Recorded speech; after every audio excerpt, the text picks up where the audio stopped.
इस वीडियो को लाइक करें, हमारे चैनल को सब्सक्राइब कर बेल आइकन जरूर प्रेस करें। हमारी जंगल का राजा मिठू तोता था। मिठू राजा अपने जंगल के सभी पक्षियों का बहुत ख्याल रखता था। सभी पक्षी अपने जंगल के राजा से बहुत खुश थे।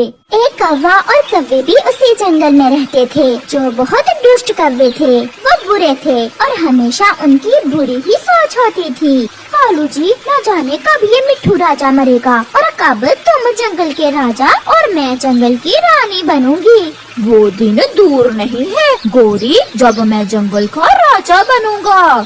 ऐसे वो दोनों पति पत्नी अपने राजा के बारे में बुरी सोच रखते थे।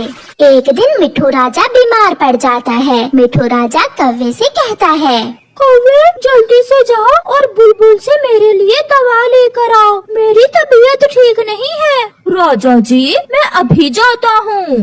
ऐसा कहते हुए कालू कौवा मिठू राजा के लिए दवा लेने चला जाता है। बुलबुल, बुलबुल, मिठू राजा को तेज बुखार है, उनके लिए दवा दे दें। आप ये शरबत ले जाएं। मिठू राजा से कहना कि दिन में 2 बार पी लें, इस शरबत से उनका बुखार ठीक हो जाएगा। कालू बुलबुल से मिठू राजा की दवा लेकर वहाँ से जाता है। रास्ते में जाते हुए कालू कौवा सोचता है, यही मौका है, अब मैं मिठू राजा को आसानी से मार सकता हूँ। ऐसा सोचते हुए कालू कौवा पहाड़ों के पास रुकता है और मिठू राजा की दवा में जहरीले फल का रस मिला देता है। अब तो मिठू राजा मरेगा और मैं बनूंगा जंगल का राजा और गोरी बनेगी रानी। फिर वो जहर वाली दवा लेकर कालू कौवा मिठू राजा के पास जाता है। कालू, तुमने इतनी देर क्यों कर दी आने में? राजा जी, बुलबुल घर पर नहीं थी, इसलिए मुझे वहाँ इंतजार करना पड़ा। ये दवा है, आप इसे दिन में 2 बार पी लें। फिर मिठू राजा कालू कौवे से वो दवा लेकर पी लेता है। थोड़ी ही देर बाद मिठू राजा गिर जाता है। मेरा दिल घबरा रहा है। कबूतर और चिड़िया भी वहाँ आ जाते हैं। सब वहाँ पहुँच जाते हैं और सब पक्षियों की आंखों के सामने मिठू राजा का अंत हो जाता है। मेरा राजा, मेरा मिठू राजा बहुत अच्छा था, ये क्या हो गया हमारे राजा को? मिठू राजा की तबीयत कल से ही खराब थी, मगर उन्होंने किसी को बताया ही नहीं। अब मिठू राजा जैसा राजा हम कहाँ से लेंगे? हमारे राजा बहुत अच्छे थे, अब हमें अपने लिए नए राजा का चुनाव करना होगा। नए राजा का चुनाव हम कल करेंगे, इसलिए आप सारे पक्षियों को बता दें कि कल सुबह सारे पक्षी बड़े पेड़ के नीचे इकट्ठे हो जाएं। कालू कौवा भी खुशी खुशी घर पहुंच जाता है। गोरी, गोरी, मिठू राजा मर गया, मिठू राजा मर गया, मैंने उसे जहर देकर मार दिया। क्या? नहीं, तुम झूठ बोल रहे हो। नहीं गोरी, मैं सच कह रहा हूँ, मिठू राजा मर गया है, मैंने उसकी दवा में जहर मिला दी थी। सारी जिंदगी में ये एक काम मेरे कालू जी ने काम का किया है। अब तो मैं रानी बनूंगी। नए राजा का चुनाव कब होगा कालू? कल सुबह बड़े पेड़ के नीचे सब इकट्ठे होंगे। फिर दूसरे दिन सारे पक्षी इकट्ठे हो जाते हैं। मर गया हमारा राजा, बहुत बुरा हुआ। जब जिंदा थे राजा जी तो कहा करते थे कि मेरे मरने के बाद कौवे ही राजा बन सकते हैं।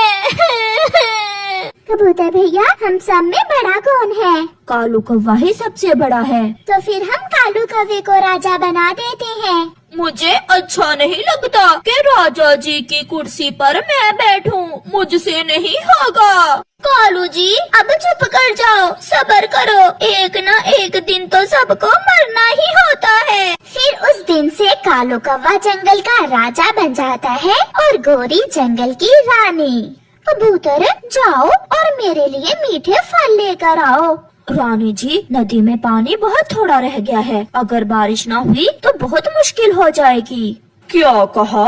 नदी में पानी थोड़ा है, तो फिर जल्दी से नदी में जो पानी बचा है वो मटकों में डालकर मेरे पास ले आओ। अगर राजा और रानी जिंदा रहेंगे तो फिर सब पक्षी भी जिंदा रहेंगे।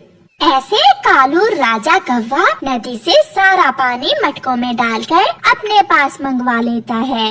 कालू कौवा और गोरी कौवी भोजन खाते और सो जाते। वो किसी भी पक्षी की कोई बात ना सुनते। राजा जी कल मैं फूलों का रस लेने जा रही थी कि उल्लू ने मुझे मारा।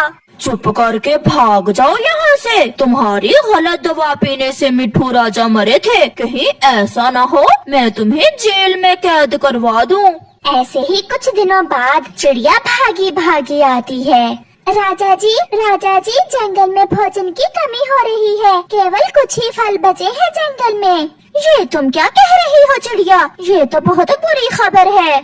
चिड़िया जाओ और जल्दी से जंगल में जो फल बचे हैं वो सारे हमारे लिए ले आओ। अगर राजा और रानी बचेंगे तो फिर ही दूसरे पक्षी भी जिंदा रहेंगे। ऐसे कौवा और कौवी सारे जंगल से फल अपने लिए मंगवा लेते हैं। चिड़िया ये कैसे राजा और रानी हैं? सारा नदी का पानी अपने लिए रख लिया और सारे फल भी। कबूतर भैया वो तो हर समय सो रहते हैं। अब हमें कुछ ना कुछ करना होगा। ऐसे राजा और रानी से तो हम ऐसे ही अच्छे हैं। कालू जी ऐसे मीठे मीठे फल तो रानी ही खा सकती है। सूखा दाना ही मिलता अगर उस दिन मैं राजा को जहर देकर ना मारता। फिर वो दोनों हंसने लग जाते हैं। कबूतर जो किसी काम से आया था वो पीछे खड़ा कौवे की सारी बात सुन लेता है। दुष्ट कौवे, इन्हें तो जेल में होना चाहिए और हमने इन्हें अपना राजा बना लिया है।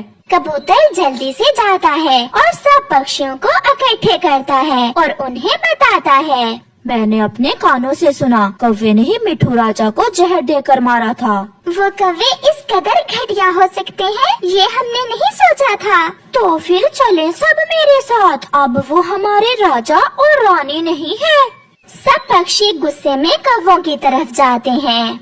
क्या हुआ? आप सब यहाँ और ये डंडे क्यों उठाए हुए हैं? हम सब अपने मिट्ठू राजा का बदला लेने आए हैं।